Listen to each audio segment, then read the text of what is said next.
Okay, we look at Stoke City at home to Norwich City, 3 p.m. kick-off on Saturday afternoon in the Premier League. Talk about the Potters to begin with.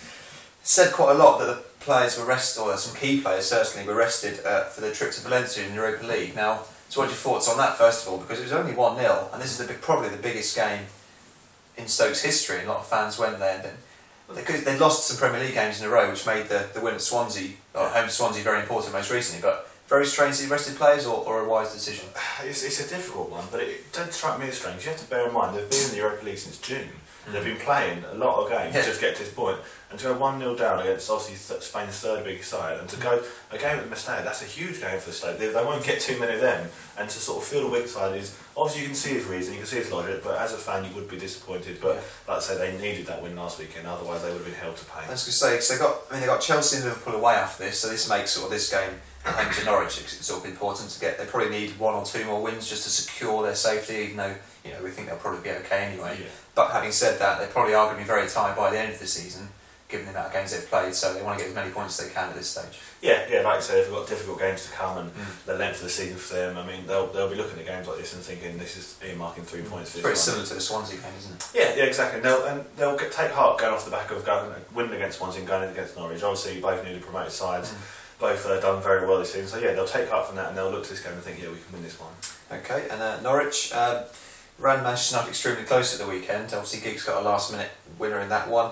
I think credit to us in the way that we've always given it a go against the big sides. We've never kind of just gone, maybe at home to Tottenham, their class showed, and away at Manchester City, but first half we kept in the game. But especially at home, we've always given it a go against the big sides, and that's credit to Lambert's sort of tactics, isn't it? Yeah, there's not too many teams go to Old Trafford any season and sort of give Manchester United a game and give them a real fright, and that's obviously what Norwich did. Now, we said after, I know we said numerous times after the Sunderland defeat a couple of weeks back that it was all about how Norwich responded, and you're right, they should take heart, and they'll go into the next game thinking, right, let's show what we can do, let's bounce back. Now we've given United a game, so we should be able to do something against Stoke. Okay, sort of general terms, sort of 8th in the table at the moment, which is very good, 14 points clear of the bottom 3.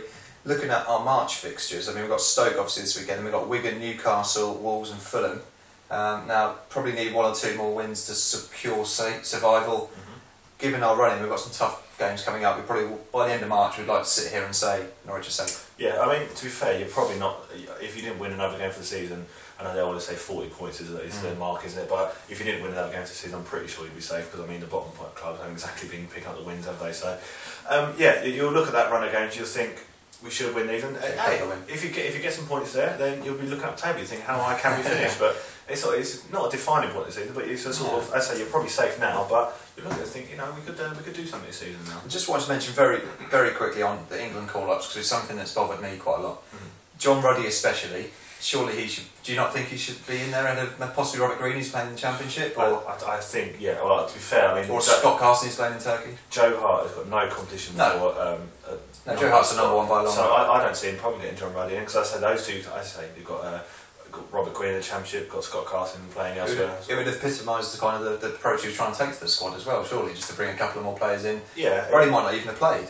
I think, it's a different issue, but I do agree that Stuart Pearce did say he was going to get a different squad and didn't make that many changes. But no, I mean, I think maybe it's sort of this. It's not the worst thing, well, like I say, it's always weird when people sort of don't pick players from sort of smaller sides. So exactly. There was a bit. I mean, I want to say, but there's maybe a bit of prejudice. But hey, I mean, as I say, Joe Hart's got no competition there, so chuck a new goalkeeper in and see what happens.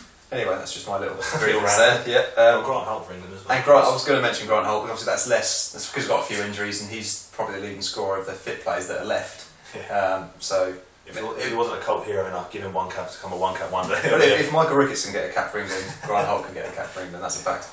Anyway, on to the topic. Stoke City at home to Norwich City. A prediction 0-0 for me. I think Stoke have had obviously had a tough few weeks, kind of in the Europa League and stuff. They've had a lot of games. We'll be happy enough going there and getting a point, so I'm going for 0-0. Yeah, can Norwich go away to Britannia saying they'll get a point? I think they can. They can. Sorry, that's done, isn't it? Sorry. I think they can. I think it'll be a 2-2 draw as well.